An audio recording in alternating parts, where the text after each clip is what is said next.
নমস্কার বন্ধুরা, বাংলার ইনভেস্টর ইউটিউব চ্যানেলে আপনাদের সবাইকে স্বাগত জানাই। চ্যানেলে প্রথমবার এসে থাকলে চ্যানেলটা অবশ্যই সাবস্ক্রাইব করে রাখবেন। আমাদের এই মার্কেটে আমরা ক্র্যাশের পাশাপাশি এই এলপিজি বলুন, তার সঙ্গে সঙ্গে ক্রুড অয়েল বলুন, এইগুলো যে ক্রাইসিস সেইগুলো এখন দেখতে পাচ্ছি। কিন্তু যদি কথা বলি গ্লোবাল মার্কেটের কথা বাদ দিন, আমাদের ইন্ডিয়ান মার্কেটের জন্য এই যে পরিস্থিতি সেটা কিন্তু আস্তে আস্তে পজিটিভ দিকে এগোচ্ছে। মানে কিছু পজিটিভ নিউজ, কিছু গুড নিউজ আমরা এই খারাপ সময়েও কিন্তু পাচ্ছি। বর্তমানে সব থেকে বড় প্রবলেম কিসে রয়েছে? বর্তমানে সব থেকে বড় যে প্রবলেম সেটা হচ্ছে এই ক্রুড অয়েল এর যে দাম বৃদ্ধি পাচ্ছে সেটার জন্য বিভিন্ন প্রবলেম দেখা যাচ্ছে, এবং তার সঙ্গে সঙ্গে এই এলপিজি শর্টেজের কারণে আমরা ডোমেস্টিক লেভেলে অনেক প্রবলেমের মুখোমুখি পড়ছি।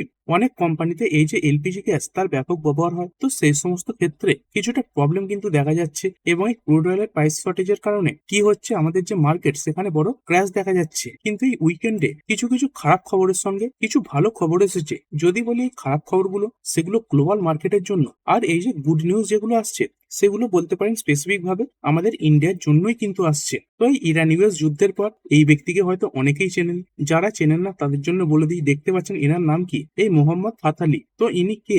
দেখতে পাচ্ছেন ambassador of the Islamic Republic of Iran to Republic of India. মানে ইন্ডিয়াতে তিনি এই ইরানের অ্যাম্বাসাডার হিসেবে আসেন। আর এনার বক্তব্যের পরেই এবং তার সঙ্গে সঙ্গে কিছু ঘটনাও দেখা যাচ্ছে, এরকমটাই মনে হচ্ছে আমাদের মার্কেটে এই যে পরিস্থিতি সেটা ঘুরতে পারে। মানে এতদিন তো আমরা মার্কেটে নেগেটিভিটি দেখছিলাম, তো এবার থেকে মার্কেট পজিটিভ দিকে যেতে পারে। তো ফুল ডিটেলস কভার করব। এইখানে দেখতে পাচ্ছেন এটা কিন্তু কোনো ছোটখাটো নিউজ পেপার থেকে সামনে আসেনি। এই রিউটার্স এদের যে রিপোর্ট হয় না, তার প্রায় 99% সত্যিই হয়ে যায়। তো এই রিউটার্স এদের তরফ থেকে এই রিপোর্টটা সামনে রাখা হয়েছে। দেখতে পাচ্ছেন কি, Iran has allowed some Indian vessels to pass the state of Hormuz. মানে ইরান তারা কি করেছে, আমাদের ইন্ডিয়ার কিছু ভেসেলসকে এই যে স্টেট অফ হরমুজ রয়েছে সেটা দিয়ে পাস করতে দিয়েছে। এবং এটা কে বলেছেন? দেখতে পাচ্ছেন একজন দূত এটা বলেছেন। আর এটা তো একটা রিপোর্ট ছিল। তার সঙ্গে সঙ্গে দেখতে পাচ্ছেন এই তেহরানের যে অ্যাম্বাসাডার রয়েছেন, মানে ইরানের অ্যাম্বাসাডার টু ইন্ডিয়া, এই মোহাম্মদ ফাতালি, তিনি এই কথাটা কবে বলেছেন? এটা শনিবার দিন বলেছেন, অর্থাৎ আমাদের মার্কেট বন্ধ হয়ে যাওয়ার পরের দিন বলেছেন। Confirming A rear exception to the blockade that has disrupted global energy supplies. মানে যে ব্লকেটের জন্য বিভিন্ন গ্লোবাল মার্কেটে এই ক্রুড অয়েলের শর্টেজ দেখা যাচ্ছে, এই ক্রুড অয়েলের প্রাইস বেড়ে যাচ্ছে, এলপিজি শর্টেজ দেখা যাচ্ছে। তো সেই যে ব্লকেট দেখতে পাচ্ছেন এটা কিন্তু রেয়ার এক্সেপশন ইন্ডিয়ার জন্য দেওয়া হয়েছে। তবে এই যে ফাতালি, তিনি দেখতে পাচ্ছেন কতগুলো জাহাজকে সেফ প্যাসেজ দেওয়া হয়েছে, সেই যে সংখ্যাটা সেটা তো কনফার্ম করেননি, কিন্তু এই তথ্যটা সামনে রেখেছেন যে কিছু ট্যাঙ্কারকে অ্যালাউ করা হয়েছে। এবং কোথায় বলেছেন দেখতে পাচ্ছেন, here speaking at broadcaster India today's conclave in new Delhi. তো নিউ দিল্লি থেকেই তিনি এই তথ্যটা কিন্তু জানিয়েছেন। আর এই স্টেট অফ হরমুজ যেটা দিয়ে দেখতে পাচ্ছেন এই গ্লোবাল অয়েল এবং তার সঙ্গে সঙ্গে এই যে লিকুইফাইড ন্যাচারাল গ্যাস রয়েছে তার 20% সাপ্লাই করা হয়ে থাকে। এবং এই স্টেট অফ হরমুজ এটাকে ব্লক করার জন্য এই যে সাপ্লাই, এগুলো কিন্তু আগের থেকে অনেক কমে গেছে, বা বলতে পারেন পুরোপুরি বন্ধই রয়েছে। কিছু কিছু দেশকে শুধুমাত্র ছাড় দেওয়া হয়েছে। এতদিন দেখতে পাচ্ছিলেন এই যে চায়না রয়েছে, একে পুরোপুরি ভাবে ছাড় দেওয়া হয়েছিল। তার সঙ্গে সঙ্গে এই যে তুর্কি রয়েছে, এদেরকে ছাড় দেওয়া হয়েছিল। এই চায়নার সঙ্গে এই যে ইরান, তাদের যে ব্যবসায়িক সম্পর্ক সেটা খুবই ভালো রয়েছে, এবং সেই কারণে এই যে চায়না শিপ তাদেরকে তো পুরোপুরি ভাবে অ্যালাউ করা হয়েছে। এবং তার সঙ্গে সঙ্গে তুর্কি এই দেশটা থেকেও জানানো হয়েছে যে মার্চের 13 তারিখে একখানা যে তুর্কির শিপ রয়েছে সেটাকেই ইরান অ্যাপ্রুভ করেছিল এই স্টেট অফ হরমুজ দিয়ে যাওয়ার ব্যাপারে। এবং আজকের রিপোর্ট এটা দেখতে পাচ্ছেন যে ইন্ডিয়ার কিছু শিপকেও এই যে স্টেট অফ হরমুজ সেটা দিয়ে যাওয়ার ব্যাপারে অ্যালাউ করা হয়েছে। আর কাদের জন্য এটাকে ফুল ব্লক করে রাখা হয়েছে দেখতে পাচ্ছেন, এই ইউনাইটেড স্টেট রয়েছে, তার সঙ্গে সঙ্গে ইসরায়েল রয়েছে। এবং এদের সঙ্গে যারা এই যুদ্ধে সাহায্য করছে, মানে যে সমস্ত দেশে এই ইউনাইটেড স্টেট মানে আমেরিকা এই বেস করে রেখে দিয়েছে এই যে ওয়েস্টার্ন এলাই, তাদের জন্য এই যে স্টেট অফ হরমুজ সেটা কিন্তু পুরোপুরি ভাবে বন্ধ রাখা হয়েছে। এবং যে কিছু দেশকে এই অ্যালাউ করা হয়েছিল তার তালিকায় কিন্তু আমরা ইতিমধ্যেই ঢুকে পড়েছি। এবং এই সমস্যা এতটাই বেশি হয়েছিল দেখতে পাচ্ছেন, এই ক্রুড অয়েলের প্রাইস এটা $119 পর্যন্ত পৌঁছে গিয়েছিল। তার সঙ্গে সঙ্গে এই যে ইমার্জেন্সি রিজার্ভ রয়েছে সেটাকেও ছাড়তে হয়েছিল। এই যে আইএ রয়েছে, ইন্টারন্যাশনাল এনার্জি এজেন্সি, তারাই 400 মিলিয়ন ব্যারেল তেল এটা মার্কেটে ছাড়তে রাজি হয়েছে। তার সঙ্গে সঙ্গে আমেরিকাতেও দেখতে পাচ্ছেন বিভিন্ন প্রবলেম দেখা যাচ্ছে। এই যে গ্যাসের প্রাইস সেটা কিন্তু কিছু কিছু জায়গায় এই $5 ছাপিয়ে গেছে পার গ্যালনের হিসাবে। আর এই ইন্ডিয়াকে স্টেট অফ হরমুজ এখানে অ্যালাউ করার কারণ কি? এই ইরানের অ্যাম্বাসাডার তিনি কি বলছেন, এই মোহাম্মদ ফাতালি, তিনি এটাই বলেছেন যে আমাদের ইন্ডিয়া ইরানের একটা বন্ধু এবং তার সঙ্গে সঙ্গে বিশ্বস্ত পার্টনার। এবং এর মাধ্যমে এটাই বলা হচ্ছে এই কমন ফেট এবং তার সঙ্গে সঙ্গে কমন ইন্টারেস্ট এটা বজায় থাকবে। এবং তারপরে আমাদের যে ইন্ডিয়ার এক্সটার্নাল অ্যাফেয়ার্স মিনিস্টার রয়েছেন এস জয়শঙ্করজি, এবং তার সঙ্গে সঙ্গে ইরানের যিনি ফরেন মিনিস্টার এস সায়েদ আব্বাস আরাগাছি, এনার মধ্যে কথাবার্তা হয়েছে। তার সঙ্গে সঙ্গে আমাদের যিনি পিএম রয়েছেন নরেন্দ্র মোদীজি এবং তার সঙ্গে সঙ্গে ইরানিয়ার যে প্রেসিডেন্ট এই মাসুদ পেজেশকিয়ান তার সঙ্গেও কিন্তু এই ব্যাপারে কথাবার্তা হয়েছে। আর আমাদের ইন্ডিয়া দেখতে পাচ্ছেন একদম ব্যালেন্স রেখে চলছে এবং ইরান এটাকে কিন্তু ভ্যালু দিয়েছে যে ইন্ডিয়ার ability to maintain balance ties with both western powers and Tehran, মানে এই ইরান এদের সঙ্গেও ভালো সম্পর্ক রয়েছে। তার সঙ্গে সঙ্গে এই যে ওয়েস্টার্ন কান্ট্রি মানে ইউএস বলুন ইসরায়েল বলুন এবং তাদের যে অ্যালাই রয়েছে তাদের সঙ্গেও কিন্তু ইন্ডিয়ার ভালো সম্পর্ক। ইন্ডিয়া বর্তমানে একদম নিউট্রাল কিন্তু রয়েছে, choosing to remain neutral or calling for dialogue rather than joining military coalitions against Iran. আর এই সময় ইরান যদি এই স্টেট অফ হরমুজ এটাকে না ওপেন করতো তাহলে আমাদের ইন্ডিয়ার সঙ্গে এই ইরানের যে একটা বহু পুরনো সম্পর্ক ছিল সেটাও নষ্ট হতো, যেটা কিন্তু ইরান তারা কোনোভাবে চাইছেও না। এবং ইরান তারা এটা বুঝতেও পারছে আমাদের ইন্ডিয়ার এই যে ডোমেস্টিক এনার্জি তার বিরাট প্রয়োজন রয়েছে। তার সঙ্গে সঙ্গে আমাদের ইন্ডিয়াতে এই যে এলপিজির ক্রাইসিস সেটাও দেখা যাচ্ছে। এছাড়াও আমাদের ইন্ডিয়া কি করেছে এই ইরানের কিছু ওয়ারশিপকে আমাদের যে কোস্ট রয়েছে বা সমুদ্র তীরবর্তী উপকূল রয়েছে সেখানে বর্তমানে স্টে করার অনুমতিও কিন্তু দিয়েছে। তো কিছু ডিপ্লোম্যাটিক প্রেসারও কিন্তু ছিল এই ইরানের উপর এবং কিছু ভেসেলস ইতিমধ্যেই দেখতে পাচ্ছেন সাকসেসফুলি ট্রানজিট করা গেছে। কমপক্ষে দুখানা ইন্ডিয়ান ফ্ল্যাগ এলপিজি ক্যারিয়ার্স নামও দেখতে পাচ্ছেন এই শিবালিক এবং তার সঙ্গে সঙ্গে নন্দা দেবী, এইগুলো এই স্টেট অফ হরমুজ এটা দিয়ে সাকসেসফুলি ক্রসও করেছে এই মার্চের 13 থেকে 14 তারিখের মধ্যে। এবং তার সঙ্গে সঙ্গে ইন্ডিয়ার যে মিনিস্ট্রি অফ পোর্টস রয়েছে তারা দেখতে পাচ্ছেন ইতিমধ্যে এই 24খানা ইন্ডিয়ান ফ্ল্যাগ যে ভেসেল রয়েছে সেগুলোকে ক্লোজলি মনিটরিংও করছে। এবং তারই সঙ্গে সঙ্গে এই এলাকায় বর্তমানে 600-রও বেশি যে নাবিক তারা কিন্তু রয়েছেন এবং বাকিদের জন্য দেখতে পাচ্ছেন এই যে এলাকাটা সেটাকে রেস্ট্রিক্টেড করে রাখা হয়েছে।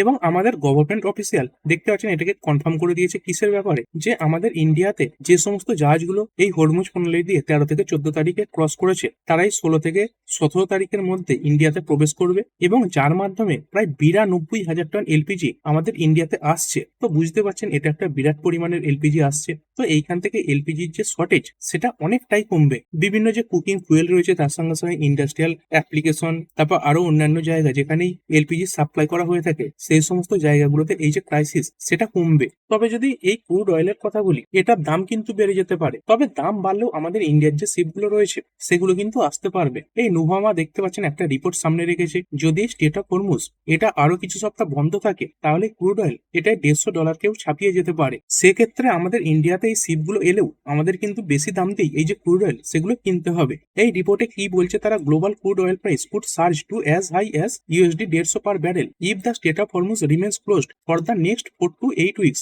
মানে যদি 4 থেকে 8 সপ্তাহ বন্ধ থাকে তাহলে এই ক্রুড অয়েল এটাই 150-তে পৌঁছে যেতে পারে ডলারের হিসাবে। এবং এই স্টেট অফ হরমুজ এটা দিয়ে দেখতে পাচ্ছেন ডেইলি 20 মিলিয়ন ব্যারেল যে তেল সেটা সাপ্লাই হয়। আর এই যে আইএ রয়েছে বা ইন্টারন্যাশনাল এনার্জি এক্সচেঞ্জ তারা কত ব্যারেল তেল ছেড়েছে, 400 মিলিয়ন ব্যারেল তেল ছেড়েছে। মানে এই হরমুজ প্রণালী দিয়ে যে পরিমাণে তেল একদিনে সাপ্লাই হয় তার 20 গুণ তেল ছেড়েছে। যদি 20 দিনেরও বেশি এই যুদ্ধ কোনোভাবে চলে সেই হিসাবে এরা বলছে দেখতে পাচ্ছেন 4-7-28 মোটামুটি এই 25-30 দিনেরও যদি বেশি যুদ্ধ চলে তাহলেই কিন্তু এই যে অয়েল এখানে বড় ইম্প্যাক্ট করবে। কারণ আইএ এই যে তেল ছেড়েছে সেটা কিন্তু মোটামুটি 20 দিন চলতে পারে, তার বেশি চলবে না। তার সঙ্গে সঙ্গে দেখতে পাচ্ছেন আরো একজন ব্রোকার এটা বলছে প্রোডাক্ট চেনওয়ালা, সেখান থেকে এই বক্তব্য সামনে আসছে যে ক্রুড অয়েলের প্রাইস এটা $150 পার ব্যারেলকে ছাপিয়ে যেতে পারে। আর এই দিনে স্টেট অফ হরমুজ দিয়ে কত ব্যারেল তেল যেত আগে যেমন বললাম 20 মিলিয়ন ব্যারেল তেল যেত, তো সেখান থেকে তেল যাওয়ার পরিমাণ এটা কিন্তু 10 থেকে 12 মিলিয়ন ব্যারেল কমে গেছে ইতিমধ্যেই। মানে মাত্র 8 থেকে 10 ব্যারেল তেল এই জায়গা দিয়ে দিল্লি এখন যাতায়াত করছে এবং যে কান্ট্রিগুলোকে অ্যালাউ করা হয়েছে তাদের জন্যই কিন্তু এগুলো যাচ্ছে। তবে এটা দেখতে পাচ্ছেন এই শর্ট টার্মের কথা বলা হচ্ছে, মানে ক্রুড অয়েলের প্রাইস এখানে চলে গেলেও তারপরে যখনই যুদ্ধ থামবে তখন কিন্তু এই যে ক্রুড অয়েলের প্রাইস এখানে একটা হেভি ক্র্যাশ আসবে যেটা গ্লোবাল মার্কেটের জন্য ভালো। এবং তার সঙ্গে সঙ্গে রিপোর্টের মাধ্যমে এই তথ্য সামনে আসছে যে ইরান আরো অনেক দেশকে এই জায়গা দিয়ে যাওয়ার জন্য পারমিশন দিতে পারে, কিন্তু তার জন্য একটা শর্ত তারা রেখেছে। এইখানে দেখতে পাচ্ছেন Iran considers allowing oil tankers to pass through the state of Hormuz but there is a conditions. মানে ইরান তারা এটা দিয়ে তো যেতে দিতে পারে কিন্তু তাদের একটা শর্ত মানতে হবে। কি সেই শর্ত তারা রেখেছে এইখানে দেখতে পাচ্ছেন ফুল লেখা রয়েছে, Iran is considering allowing a limited number of oil tankers to pass through the strategic state of Hormuz provided that the oil cargo is traded in Chinese yuan. মানে বর্তমানে এই যে ক্রুড অয়েল সেটা কিসে কিনতে হয়, মানে এই যে বিভিন্ন দেশ রয়েছে এই ইরান বাদ দিয়ে বাকি যে দেশগুলো রয়েছে এই কাতার বলুন তার সঙ্গে সঙ্গে সৌদি আরব বলুন, এদের থেকে তেল কিনতে গেলে আপনি কিন্তু অন্যান্য যে মুদ্রা রয়েছে সেটা দিয়ে কিনতে পারবেন না। আপনাকে আপনার দেশের যে মুদ্রা সেটাকে ডলারে কনভার্ট করতে হবে, তারপরে সেই ডলার দিয়ে আপনাকে এই তেল কিনতে হবে। তো এখানে ইরান এই শর্তই রেখেছে যে যদি কোনো দেশ এই চাইনিজ ইউয়ানের মাধ্যমে এই ক্রুড অয়েল কিনে থাকে তবেই কিন্তু তারা সেই যে অয়েল কার্গো গুলো থাকবে তাদেরকে স্টেট অফ হরমুজ দিয়ে যেতে দেবে। তো এই সিএনএন কে একজন ইরানিয়ান অফিসিয়াল এই যে তথ্য সেটা জানিয়েছেন। আর এরকমটা হলে কি হতে পারে? বুঝতেই পারছেন, ডলারের যে আধিপত্য সেটা কমে যাবে। মানে ইরান কি করতে চাইছে, এই যে ইউএস ডলার সেটাকে বাইপাস করতে চাইছে, কারণ এই ইরানের উপর আমেরিকার বিভিন্ন স্যাংশন লাগানো রয়েছে। এই ইরান আমেরিকার যে ডলার রয়েছে সেটা ব্যবহার করতে পারে না। তাহলে ইরান কিসের মাধ্যমে নিজেদের দেশ চালাচ্ছে? যদি এখানে ইরানের মুদ্রাও দেখেন, দেখতে পাচ্ছেন এই যে ইরানিয়ান রিয়েল রয়েছে, এতে 13 লাখ এর ওপরে ট্রেড করছে।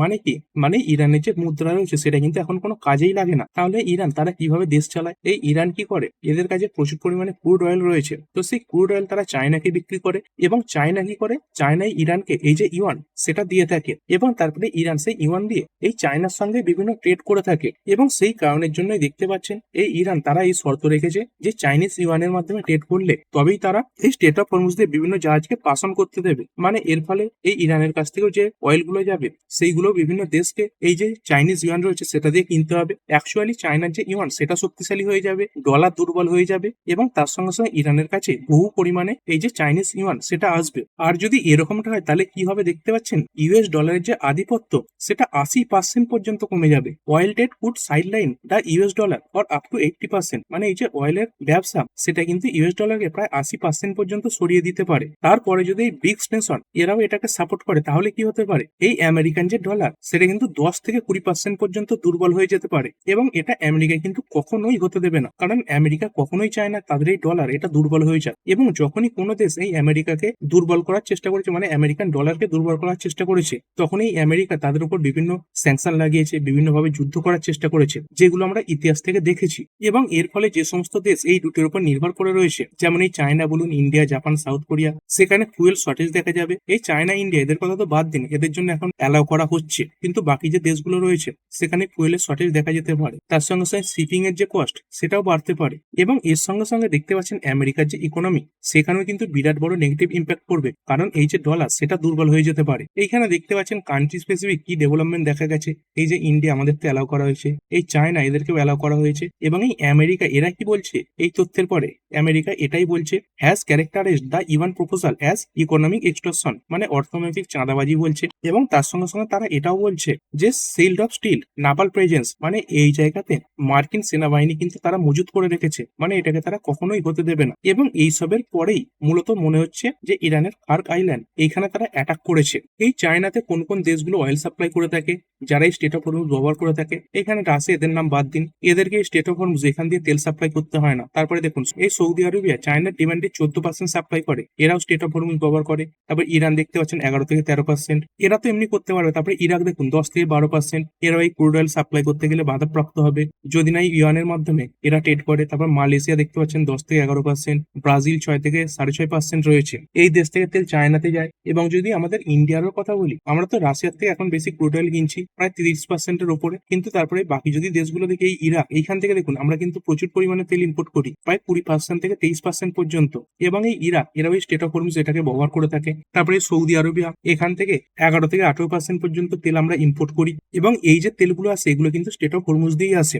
দেখুন যদি এই ইউয়ান দিয়েও আমাদের ইন্ডিয়াকে এই ক্রুড অয়েল ইম্পোর্ট করতে হয়, সেটা কিন্তু খুব খারাপ ইম্প্যাক্ট ফেলবে না। কি কারণে বলছি, আমরা কিন্তু আমাদের রুপি দিয়ে এই যে ক্রুড অয়েল সেটা ইম্পোর্ট করতে পারি না, এই ডলার দিয়ে ইম্পোর্ট করতে হয়। হয়তো এখন এই ইউয়ান দিয়ে ইম্পোর্ট করতে হবে, মানে ইউয়ান দিয়ে ট্রেড করতে হবে। এবং এই যদি ব্রিক্স নেশনের কথা বলি, এই ব্রিক্স নেশনে কারা রয়েছে, এই ব্রাজিল, রাশিয়া, ইন্ডিয়া, চায়না এবং সাউথ আফ্রিকা রয়েছে। এবং এদের মধ্যে দেখতে পাচ্ছেন এই যে ইরান, এদের নামও কিন্তু রয়েছে। তো এই জায়গায় দাঁড়িয়ে এই যে ব্রিক্স নেশন এগুলো কিন্তু আরো শক্তিশালী হয়ে উঠতে পারে। আর এই ব্রিক্স নেশন এগুলো শক্তিশালী হলে কি হবে, তার সঙ্গে সঙ্গে এই যে চাইনিজ ইউয়ান এটা যদি শক্তিশালী হয়, এবং ভবিষ্যতে ব্রিক্স কারেন্সি এটাকে যদি লঞ্চ করা হয়, তাহলে যে ডলার বর্তমানে দেখতে পাচ্ছেন এই অল্প কিছুদিনেই এই যুদ্ধ শুরু হওয়ার পর এত শক্তিশালী হয়ে গেছে, সেটা কিন্তু দুর্বল হয়ে যাবে। এবং আমেরিকার মেন পাওয়ার কোথায়, আমেরিকার মেন পাওয়ার হচ্ছে এই ডলারে। তারা কিন্তু এই যে ডলার এটাকে কোনোভাবেই দুর্বল হতে দেবে না। আর বর্তমানে ডলার কেন বাড়ছে, কারণ অনেক দেশকে তেল কেনার জন্য কি করতে হচ্ছে, এই যে আমেরিকান ডলার সেটা কিনতে হচ্ছে, অর্থাৎ আমেরিকান ডলারের যে চাহিদা সেটা বাড়ছে। কিন্তু ভবিষ্যতে যদি এই চাইনিজ ইউয়ানের মাধ্যমে ট্রেড শুরু হয়ে যায়, তাহলে এই ডলার এটা কিন্তু বিরাট দুর্বল হয়ে পড়বে। এবং যে রিপোর্ট সামনে আসছে সেখানে ইউএস ডলার এটা কিন্তু 80-র কাছাকাছি নেমে যেতে পারে। আর এরপরেই দেখতে পাচ্ছেন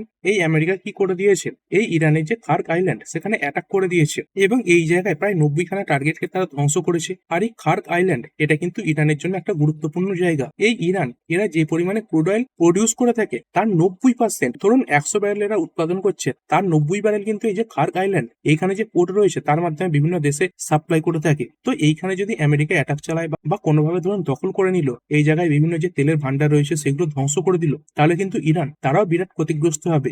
বর্তমানে এই আমেরিকা তারা এই কার্গ আইল্যান্ড এখানে যে অ্যাটাক চালিয়েছে, সেখানে কিন্তু তেলের যে ভান্ডার রয়েছে সেখানে হাত দেয়নি। কিন্তু ভবিষ্যতে যদি কোনোভাবে এই জিনিসটা আরো বেশি আমেরিকার জন্য খারাপ হয়, মানে চাইনিজ বিমানদের ট্রেড শুরু হয়ে যায়, তাহলে কিন্তু তারা এই যে কার্গ আইল্যান্ড এখানে যে তেলের ভান্ডার রয়েছে সেখানে অ্যাটাক করা শুরু করে দেবে। আর মূলত এই ইরানের এই বক্তব্যের পরেই এই উইকেন্ডে কিন্তু এই অ্যাটাকটা অনেক বেশি বেড়েছে। আর এরপরে সেবি একটা ছোটখাটো রুল সামনে এসেছে, যেটা কভার করে এই ভিডিওটা শেষ করব। এবং এই রুল কাদের জন্য? এই যারা ইন্টারনেট ট্রেডার তাদের জন্য। দেখুন, আমরা যে ট্রেডিং করি আমাদের জন্য এই রুলে কোনো লাভ বা ক্ষতি নেই, কিন্তু মিউচুয়াল ফান্ড যে হাউস রয়েছে তাদের জন্য কিছু পরিবর্তন হতে চলেছে। দেখতে পাচ্ছেন এই মিউচুয়াল ফান্ড কোম্পানিগুলো কি করতে পারবে। কেউ ধরুন ইন্টারডে ট্রেডিং করলো, তো তারা যখন সেই শেয়ার বিক্রি করবে তাদেরকে তো সেই টাকা ফেরত দিতে হবে। তো সেই টাকা ফেরত দেওয়ার জন্য বা ধরুন প্রফিট হলো সেটা ফেরত দেওয়ার জন্য এই যে মিউচুয়াল ফান্ড কোম্পানিগুলো রয়েছে তারা ইন্টারডে বোরোইং করতে পারবে, মানে দিনের দিনের যে টাকা ধার সেটা করতে পারবে। তবে এই ধারের বিপরীতে কি থাকতে হবে দেখতে পাচ্ছেন, এই মিউচুয়াল ফান্ডের কাছে এই সমমূল্যের সরকারি সিকিউরিটিজ বা গ্যারান্টি থাকতে হবে, মানে তারা যে বেশি পরিমাণে লোন নিতে পারবে এমনটা নয়। তারপরে দেখতে পাচ্ছেন এই টাকা ধারের জন্য যদি কোনো সুদ বা অতিরিক্ত খরচ হয়, তবে সেটা কিন্তু সাধারণ বিনিয়োগকারী মানে আমাদের মতো যে রিটেল ইনভেস্টর, রিটেল ট্রেডার তাদের পকেট থেকে নেওয়া যাবে না। এই খরচটা মিউচুয়াল ফান্ড কোম্পানিগুলোকেই বহন করতে হবে। এইগুলো মূলত 1 এপ্রিল থেকে লাগু হয়ে যাচ্ছে। তারপরে দেখতে পাচ্ছেন এই যে মার্জিন ট্রেডিং এর নিয়ম এখানে পরিবর্তন করা হয়েছে। এই ট্রেড করার আগে পুরো যে প্রিমিয়াম সেটা জমা দেয় কিন্তু এখন বাধ্যতামূলক। যদি মার্জিন কম থাকে সেখানে ট্রেড করা যাবে না। এবং তারই সঙ্গে সঙ্গে এই যে সেবি রয়েছে তার সঙ্গে সঙ্গে মিউচুয়াল ফান্ড হাউসগুলো রয়েছে তারা কিন্তু দিনের বিভিন্ন সময় ট্রেডার যে পজিশন সেটা চেক করবে। কেন চেক করবে দেখতে পাচ্ছেন, যাতে কেউ অতিরিক্ত ঝুঁকি নিয়ে বাজারে অস্থির না করে, মানে বাজারে যাতে বেশি ভলিটিলিটি না দেখা যায়, তার জন্যই কিন্তু সেবি এইসব নিয়ম সামনে এনেছে। আর এরপরে রিটেল ইনভেস্টর, রিটেল ট্রেডার এদের জন্য কিছু কি ভালো হবে? কিছুটা ভালো হবে। দেখতে পাচ্ছেন অনেক সময় কি করছে, বড় বড় যে ইনস্টিটিউশনাল হাউসগুলো রয়েছে তারা বড় টাকা ধার নিয়ে বাজার ভোলেটাইল করে দেয়। তো সেই জিনিসটা কিন্তু কমবে, কারণ এই পজিশন নেওয়ার একটা নির্দিষ্ট সীমা এই সেবি বেঁধে দিয়েছে। তার সঙ্গে সঙ্গে এই যে মিউচুয়াল ফান্ড হাউসগুলো রয়েছে তারা কিন্তু ইন্টারডে এই সিকিউরিটিজের থেকে বেশি ধার নিতে পারবে না। তো হঠাৎ করে মার্কেটে যে বড় বড় ধস দেখা যায়, সেখান থেকে কিন্তু এই যে রিটেল ইনভেস্টররা তারা কিছুটা বাঁচবে। তো ঠিক আছে বন্ধুরা, আশা করছি ভিডিওটা আপনাদের ভালো লেগেছে। আপনি চাইলে এটাকে লাইক এবং শেয়ার করতে পারেন। আর শেয়ার মার্কেট সংক্রান্ত ডেইলি নিউজ আপডেট পেতে চ্যানেলটা সাবস্ক্রাইব করে রাখবেন এবং পাশে থাকা বেল আইকনটি টিপে অল অবশ্যই সিলেক্ট করে রাখবেন, যাতে পরবর্তী ভিডিওর নোটিফিকেশন আপনার কাছে সময় মতো পৌঁছে যায়। আর হ্যাঁ, ভিডিওটি শুধুমাত্র ইনফরমেশন এবং এডুকেশনাল পারপাসের জন্য বানানো হয়েছে। আমি সেবি রেজিস্টার্ড নই, তাই কোনো প্রকার শেয়ারে কোনো প্রকার বাই, সেল, হোল্ড বা অ্যাভারেজ করার কোনো সিদ্ধান্ত নেওয়ার আগে আপনার যে ফাইন্যান্সিয়াল অ্যাডভাইজার আছে তার সঙ্গে অবশ্যই আলোচনা করবেন। দেখা হচ্ছে পরের ভিডিওতে। ধন্যবাদ।